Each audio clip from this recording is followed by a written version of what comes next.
It was a barren, lifeless land for hundreds of years.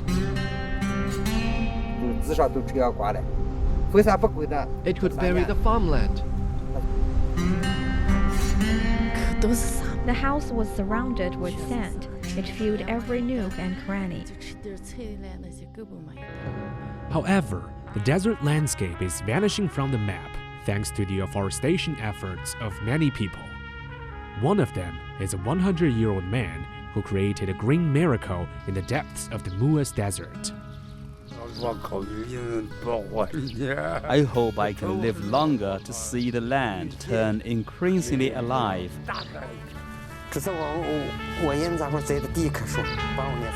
is the very first poplar my grandpa planted. Follow our reporter's footprints by the Yellow River and hear the story of the old man and the desert.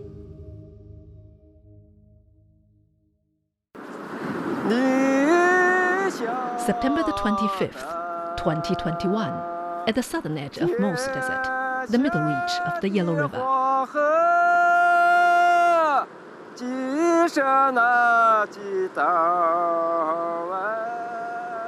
The 100-year-old man we'll meet today lives in the depths of Mosu Desert, one of the 4 major deserts along the Yellow River. His closest neighbor lives 8 kilometers away in a 200-household village in Jingbian County, along a major tributary of the Yellow River. Coming off the main road after a 40-minute drive from the county town, we drove for another 20 minutes on a bumpy, single-lane dirt road into a vast expanse of rough, sandy terrain. Xiao Fei, my colleague and cameraman, said he would not have the guts to travel in this area by himself. You'd completely lose your sense of direction. The roadside view had changed from farmland to endless grassland and patchy shrubs.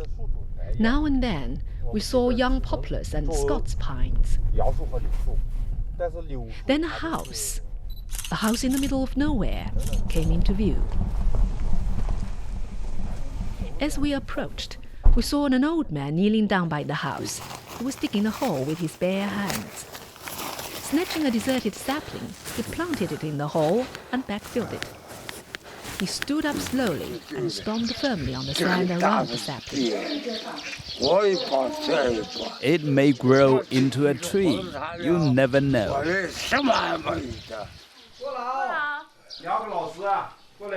Our guide Guo Xu introduced us to Guo Chengwang, the centenarian who's devoted his life planting trees on this land that's constantly threatened by desertification. We exchanged greetings. Wearing a white scrub hat, the short, brown-faced old man looked much younger than his age. Though his denture prevented him from speaking clearly, his voice was loud and powerful. Have you seen the poplars? I planted them all.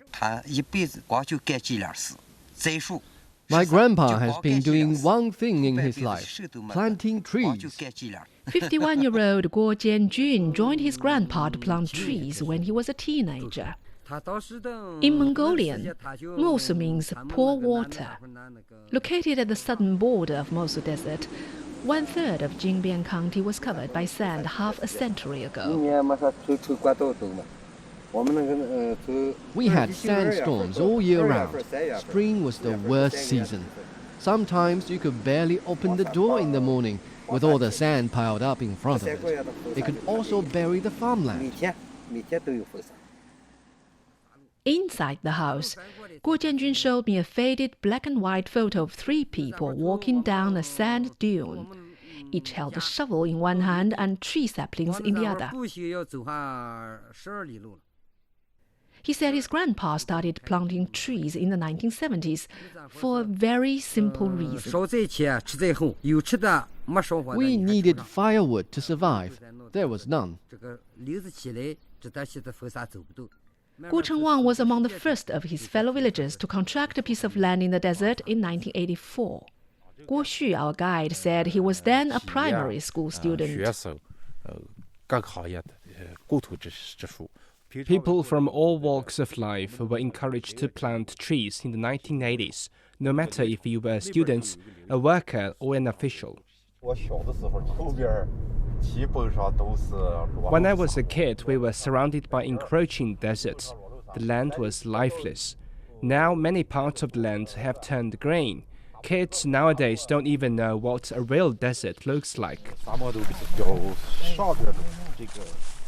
Walking around the once arid land that the family has been walking on for decades, we saw clusters of bushes, grass and wildflowers, as well as poplars and Scots pines.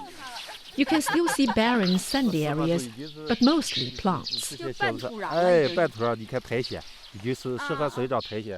A large poplar tree caught my attention. This is the very first poplar my grandpa planted. It came at the expense of our hog. Looking up at the tree, Guo Jianjun tried to hug it. It's impossible to wrap your arms around it.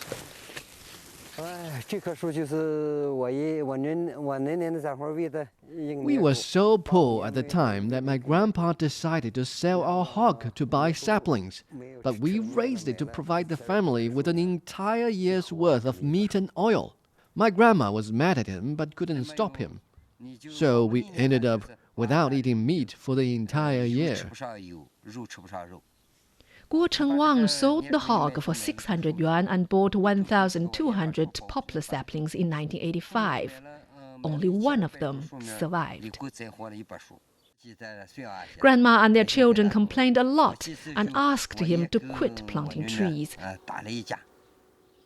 But an overjoyed Guo Chengwang thought differently. My grandpa exulted. Wow, this one survived. Poplars can grow in the desert.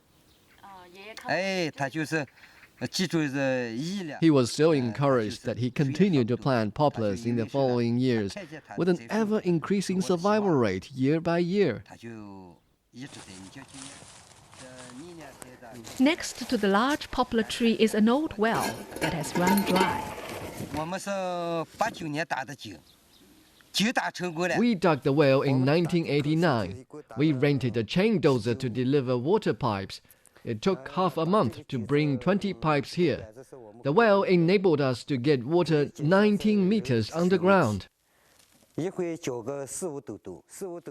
yield was not great, and each time we had to wait for hours for a bucket of water to be filled and drawn from the depth of the well. But we found clean and quality water in the deep desert. So we stayed. 1 year later, the family built a house across the well.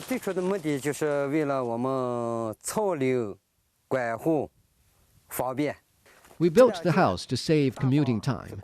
During the tree planting seasons, our fellow villagers came to help plant trees, and we paid them back with firewood. 20 men slept in the 2 rooms on the east side. The kitchen was in the middle, and women slept in the west wing. Before the house was built, Grandpa had to walk 1.5 hours or more from our village house into the desert. Carrying saplings, food and water on his shoulders, he departed at 6:30 in the morning and didn't come home until 9 in the evening. Qiao Lianqing, Guo Jianjun's wife, married him 2 years after the house was built. She said she was so scared, she cried upon arrival. The house was surrounded with sand. It filled every nook and cranny. Growing vegetables was impossible due to water scarcity. There was no electricity. The wind was so strong that it always blew away the newly planted saplings, and we had to replant them again and again. In case some survived, Grandpa would urge us to take the best care possible of them. I asked Guo Jianjun whether he ever thought of quitting. Silent for a little while, the man in his 50s said he did think of leaving. I thought I was still young and didn't want to plant trees for the rest of my life. In fact, I left once, but stopped halfway. I thought if I were not there, my grandpa, who was already in his 70s, would struggle just trying to get drinking water. So I came back.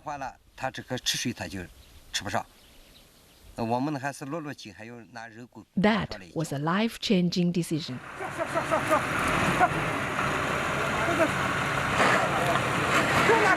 Guo Jianjun now pays his fellow villagers to plant trees, using a big tractor to carry saplings.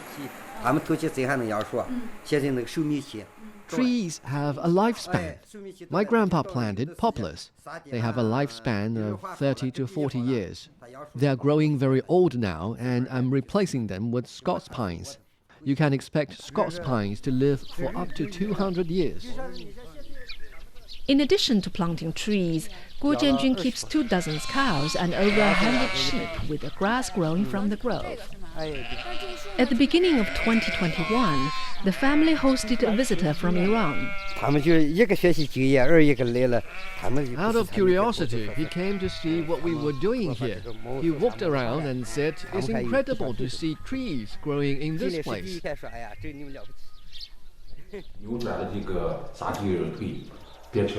Bringing the deserts under control, the villagers have started to raise cattle and grow vegetables. The sandy soil is good for growing carrots and potatoes.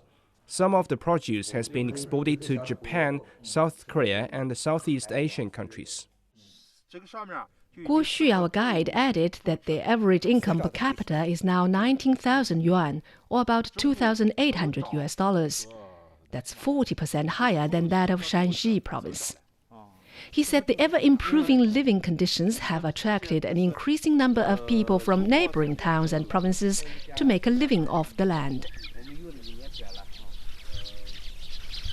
After having lived in the old house for 2 decades, the Guo family moved to where they live now, which is a 15-minute walk from the old residence. The new house covers an area of about half of a football pitch. Its west courtyard is lush with grass and flowering garden cosmos. The shed for cows and sheep is located to the east of the house, with a small vegetable garden next to it, growing tomatoes and pumpkins.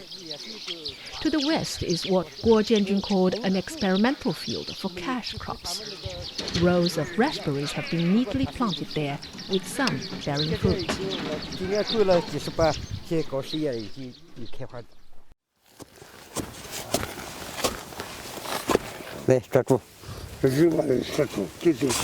With tears in his eyes, the centenarian praised his grandson. My grandson has done a better job than I have. I hope I can live longer to see the land turn increasingly alive. I will go all out to plant more trees with my kids next spring. Guo Jianjun said he's determined not to let his grandpa's efforts fail. I'm in love with the land. My grandpa taught me to stick to the thing you've decided to. He has set a good example. This place is still a dry, sandy area. If we stop taking care of it, it'll turn back into desert.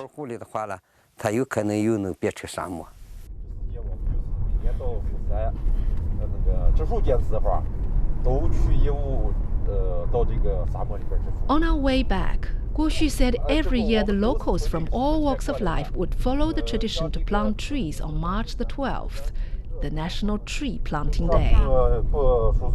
He proudly added that Jingbian County has stopped discharging silt into the Yellow River since 2015, the first in Shanxi province.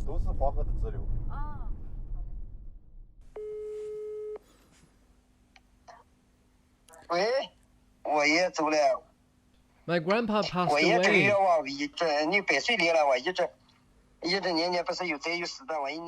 On the last day of March 2023, Guo Chengwang died at the age of 102. We dedicate this story to the memory of the old man who has inspired hope and courage to challenge an extreme environment and heal the land. 是那九道喂，就是那九道喂，少有就是那九字儿吹，就是那九字儿吹。